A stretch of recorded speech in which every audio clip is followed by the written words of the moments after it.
Një impjant i ri për trajtimin e ujrave të ndotur është inauguruar zyrtarisht në qytetin e Himarës gjatë kësaj të mërkure të 12 nëntorit, duke shënuar një moment të rëndësishëm në mbrojtjen e mjedisit dhe zhvillimin e qëndrueshëm për rajonin.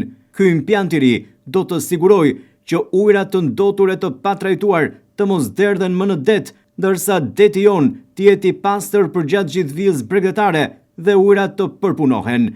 Në ceremoninë e inaugurimit morën pjesë zyrtar të pushtetit vendor, drejtoresha për Shqipërinë në Ministrinë Gjermane për Bashkëpunim Ekonomik dhe Zhvillim, Marion Floyd Lefering, shefi i Bashkëpunimit Gjerman për Zhvillim në Ambasadën Gjermane në Tiranë, Iven Shadpo, drejtoresha e zyrës së KFV-s në Shqipëri, Mara Drokner, si dhe përfaqësues të tjerë të nivelit të lartë nga Banka Gjermane e Zhvillimit, drejtori i përgjithshëm i Agjencisë Ujësjellës Kanalizimeve të Shqipërisë, Flauers Shoshi, dhe drejtori i Ujësjellës Kanalizime Rajoni Vlorë, Ermal Murati. Të gjithë të pranishmit dhe të ftuarit kanë vizituar impjantin, duke parë nga afër këtë vepër të rëndësishme.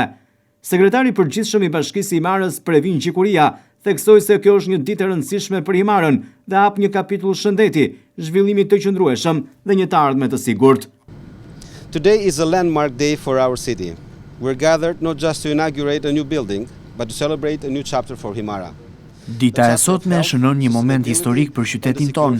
Nuk jemi mbledhur këtu vetëm për të inauguruar një ndërtesë të re, por për të festuar një kapitull të ri për Himarën, një kapitull shëndeti, zhvillimi të qëndrueshëm dhe një të ardhme e të sigurt. Për breza me radhë identiteti ynë ka qenë i lidhur me detin.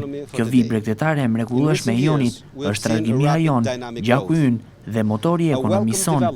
Në vitet e fundit ne kemi parë një rritje të shpejtë e dinamike, një zhvillim i mirëpritur që ka sjellë shumë mundësi. Por kjo rritje solli me vete edhe një sfidë kritike. Infrastruktura jon, veçanërisht ajo e ujrave të ndotura, nuk po e përballonte dot më këtë ritmin e ri. Për një kohë të gjatë u përballëm me një kërcënim të heshtur. Presioni i zhvillimit rrezikonte të ndoste vetë ujin që na përcakton, duke vënë në rrezik mjedisin ton unik detar dhe duke e penguar potencialin ton për turizmin e qëndrueshëm dhe afatgjat. Ne e dinim problemin dhe e dinim se zgjidhja ishte komplekse dhe e kushtueshme. Ishte një sfidë të cilën nuk mund ta përballonim të vetëm. Të nderuar pjesëmarrës dhe faktorë që keni kontribuar në këtë vepër, kjo është arsyeja që jemi këtu sot. Në emër të gjithë komunitetit të Himarës, në emër të kryetarit të Bashkisë Himar, Vangel Tavo, dëshiroj të shpreh mirënjohjen tonë më të thellë dhe më të përzemërt për ju dhe përmes jush për qeverinë dhe popullin gjerman. Kjo mirënjohje shtrihet edhe për Bashkimin Evropian, Fondi Shqiptar të Zhvillimit, si bashkëfinancues.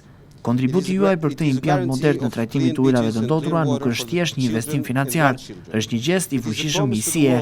Është një dëshmi e angazhimit të Gjermanisë dhe të Bashkimit Evropian për mbrojtjen e mjedisit dhe për zhvillimin e qëndrueshëm të Shqipërisë. Ne do ta nderojmë këtë investim, duke siguruar që ky impjant të shërbejë komunitetit ton për dekada të tëra. Ne presim me padurim të vazhdojmë këtë bashkëpunim të fortë, duke ndërtuar një të ardhme aq të pastër dhe aq të ndryshme sa deti jon që kemi përpara. We look forward to continuing this strong cooperation, building a future that is as clean and as bright as that sea that you're seeing. Drejtoresha për Shqipërinë në Ministrinë Gjermane për Bashkëpunim Ekonomik dhe Zhvillim, Marion Floyd Lefering, tha se ky projekt është shembull kyç i përpjekjeve të përbashkëta për të promovuar infrastrukturën e qëndrueshme të bashkive dhe mbrojtjen e mjedisit përgjatë Bregdetit jugor të Shqipërisë. It's a pleasure for me to visit this important project of German-Albanian cooperation today. Është kënaqësi të vizitoj sot këtë projekt të rëndësishëm të bashkëpunimit shqiptaro-gjerman, i cili është një shembull kyç i përpjekjeve tona të përbashkëta për të promovuar infrastrukturën e qëndrueshme komunale dhe mbrojtjen e mjedisit përgjatë Bregdetit jugor të Shqipërisë. Dua të falenderoj të gjithë partnerët e përfshirë, në veçanti Fondi Shqiptar të Zhvillimit, Ministrinë e Infrastrukturës dhe Energjisë, Ministrinë e Turizmit dhe Mjedisit, Ujësjellës Kanalizime Rajoni Vlorë, si dhe kryetarin e Bashkisë së Himarës për bashkëpunimin e tyre të ngushtë dhe angazhimin e vazhdueshëm. Ky program i zbatuar nga Banka Gjermane e Zhvillimit në emër të Republikës Federale të Gjermanisë shënon një mbështetje të gjatë për qeverinë. Në ditët e sotme, ky është gjithashtu një kontribut i drejt për drejt për zonat e prekura nga turizmi. Impjanti i trajtimit të ujrave të ndotura në Himar përfaqëson një hap të madh konkret përpara për menaxhimin e mbeturinave në zonat bregdetare të Shqipërisë dhe ne jemi të bindur se do të sjellë përfitime të konsiderueshme për popullsi lokale të këtij rajoni. Pa një infrastrukturë të tillë, si bazë, zhvillimi i turizmit nuk do të ishte imagjinueshëm. Këto përpjekje të përbashkëta nënvizojnë objektivin e përbashkët të dy qeverive tona për të siguruar që investimet në infrastrukturë të jenë të përgjegjshme nga ana mjedisore, të shëndosha nga ana sociale dhe plotësisht në përputhje me standardet e Bashkimit Evropian, duke kontribuar drejt për drejt në objektivat e kapitullit 27 të procesit të pranimit të Shqipërisë në BE. Into tangible benefits for communities and the environment alike. Drejtori i përgjithshëm i Agjencisë Ujësillës Kanalizimeve të Shqipërisë, Flowers Shoshi, tha se impjanti i përpunimit të ujrave të ndotura në Imar është i rëndësishëm pasi ujrat tashmë do të derdhen të pastra në det dhe jo më të ndotura, një vepër që do t'i shërbejë turizmit. Sot po inaugurojmë impjantin e trajtimit të ujrave të ndotura në Imar, një impjant shumë i domosdoshëm për turizmin dhe gjithë zonën e Imarës. Në Imar është investuar shumë në infrastrukturën rrugore, energjetike dhe në ujësias, po e humbin pothuajse të gjithë turistat e Imarës rrezik po e humbin për efekt të infiltrimit të ujrave të ndotura që ndonin në detin, dhe kjo ishte jo më larg se vjet pat me një problematikë të tillë. Me futjen e këtij impjanti në punë, i cili ka kushtuar 10.5 milion euro dhe ku pastërtia e ujit arrin deri në 96% të nivelit të saj, ne automatikisht hedhim në det tani ujra pothuajse totalisht të pastër, të cilat mund përdoren jo më gjerë, por edhe për vaditje.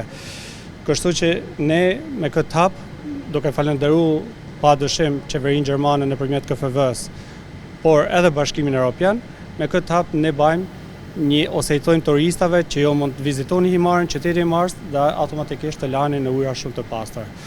Duke falendëruar një bashkëpunim shumë të veçantë edhe Bashkimi i Imarës, edhe ndërmarrjen e ujësiasit të Vlorës, i cila gjatë ndërtimit dhe gjatë themelimit të këtij impjantit ka qëndruar pranë që momentin që të merret në dorëzim, ne automatikisht kemi një operim sa më të mirë të këtij impjantit. Për drejtorin e ujësillës kanalizime rajoni Vlorë Ermal Murati, ky është një mega investim që do të ndikojë drejt për drejt në turizmin dhe ekonominë e Imarës. Kemi një mega investim në Bashkinë e Imarës, që do të ketë ndikim në zhvillimin e turizmit dhe të ekonomisë, njëkohësisht edhe do kemi një bregdet më të pastër, është një nga pasuritë më të mëdha që ka vendi ynë dhe Bashkia e Imarës. Falenderojmë për këtë investim kaq të rëndësishëm për qeverinë gjermane, KFV-n, njëkohësisht Bashkinë e Imarës, Bashkimin Evropian, njëkohësisht edhe me Agjencinë Kombëtare të Ujësisë Kanalizimit dhe veçanërisht Ministria e Infrastrukturës dhe Energjisë. Për ne lind sfida mbas saj, një sfidë e madhe për të operuar në mënyrë të suksesshme, për të trajnuar stafin i cili specialist fushës do jenë të dedikuar për aktivitetet e operimit të këtij impjanti. Ne falenderojmë me një gjithë kontributorët për këtë investim dhe shikojmë për investimet e tjera të radhës. Njëkohësisht, ky projekt vijon edhe me ky investim nga qeveria gjermane, vijon dhe me impjantin shumë shpejt të Orikumit. Drejtori i përgjithshëm i Agjencisë Ujësillës Kanalizimeve të Shqipërisë, Flowers Shoshi, dha një lajm shumë të mirë për nisjen e artimit të projektit në bashkëpunim me Ministrinë e Infrastrukturës dhe Energjisë, edhe për Çeparojin, Jalën dhe Borshin për trajtimin e ujrave të ndotura. Shqiptar nëpërmjet Ministrisë së Infrastrukturës dhe Energjisë, e cila ka një fokus shumë të veçantë për sa i përket cilësisë së ujrave të detit, kena filluar hartimin e projektit për sa i përket zonës së Çeparojës dhe Borshit për trajtimin e ujrave të ndotura dhe njëkohësisht edhe për zonën e Jalës. Automatikisht Ministria e Infrastrukturës e Energjisë në bashkëpunim me institucionin Akukut parton projektet që si ky impjant në të gjitha rivjerën e zonës së jugut të kemi impjante të tillë të cilat trajtojnë ujrat të ndotura dhe të kemi plazhe sa më të pastra. Shefi i Bashkëpunimit Gjerman për Zhvillim në Ambasadën Gjermane në Tiranë, Ivan Shadpo, u shpreh i lumtur për këtë investim në Imar. In der Tat Die Kapitel 27 Është vërtet, është një projekt I rëndësishëm, kapitulli 27 për në kuadër të negociatave me Bashkimin Evropian, që është tema mjedisi, kanë filluar tashmë me këtë projekt. Deri më tash, kanalizimet ose ujërat e ndotur në Imar janë derdhur në ujë dhe tani këto do të filtrohen sipas standardeve të EU-s. Shqipëria është një vend partner I rëndësishëm I Bashkimit Evropian dhe neve si Gjerman jemi shumë të lumtur që të mund të mbështesim Shqipërinë edhe në praktikimin ose mund ta presësh përse po më kujtohet fjala umsetzung në implementimin e kapitullit 27 që ka të bëjë me temën mjedisi. Kapitel 27 Umwelt umzusetzen. Impjanti I ri për trajtimin e ujrave të ndotura në Himar do të mbrojë bregdetin e Jonit nga ujrat e ndotur dhe është ndërtuar në kuadër të programit të furnizimit me ujë për zonat rurale. Impjanti trajtimit të ujrave të ndotura financohet nga qeveria gjermane nëpërmjet Bankës për Zhvillim KFV në bashkëpunim me Bashkimin Evropian. Ky impjant do të sigurojë një mjedis më të pastër detar. Ujrat e ndotur do të trajtohen përmes teknologjisë së lartë dhe do të derdhen të përpunuara në detin Jon përgjatë vijës bregdetare të Himarës. Një dhuratë kjo e çmuar për zhvillimin e qëndrueshëm turistik dhe ekonomik të zonës.